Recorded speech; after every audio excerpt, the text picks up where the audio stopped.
Hello, welcome to my channel simple maths. आपण 7th स्टँडर्डचा SCF आणि LCM हा लेसन बघतोय। प्रॅक्टिस सेट 10मध्ये आपल्याला कोप्राईम नंबर्स कसे बघायचे, कसे ओळखायचे ते मी तुम्हाला सांगते। कोप्राईम नंबर्स कशाला म्हणतात? ज्या नंबर्समध्ये फक्त 1 हा एकच कॉमन फॅक्टर असतो त्याला आपण कोप्राईम नंबर्स म्हणतो।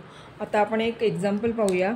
इथे आपल्याकडे दिलेलं आहे 8 आणि 14। आता आधी आपण ह्याचे फॅक्टर्स बघूया। 8 हे कोणकोणत्या टेबलमध्ये येतात ते आपल्याला बघायचे।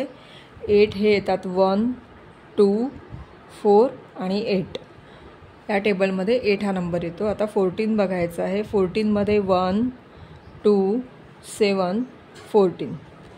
आता यामध्ये आपण जर कॉमन फॅक्टर्स पाहिले तर कॉमन फॅक्टर्स ह्याच्यामध्ये येत आहेत 1 आणि 2, 1, 2 असे हे दोन कॉमन फॅक्टर्स आपल्याला मिळाले। परंतु आपल्याला मी सांगितल्याप्रमाणे जर का कॉमन फॅक्टर फक्त 1 असेल तरच ते कोप्राईम नंबर्स असतात। त्याच्यामुळे हे 8 आणि 14 हे कोप्राईम नंबर्स नाहीत। म्हणून इथे आन्सर येणार आहे they are not coprime numbers. आता मी तुम्हाला एक कोप्राईम नंबर्सचं एक्झाम्पल दाखवते। आपल्याकडे 4 आणि 5 हे दोन नंबर्स दिलेले आहेत। 4चे फॅक्टर्स पडतात 1, 2, 4 आणि 5चे फॅक्टर्स आहेत 1, 5। आता या दोघांमध्ये तुम्ही पाहू शकता फक्त 1 हा एकच कॉमन फॅक्टर आहे, म्हणून इथे कॉमन फॅक्टरमध्ये येणार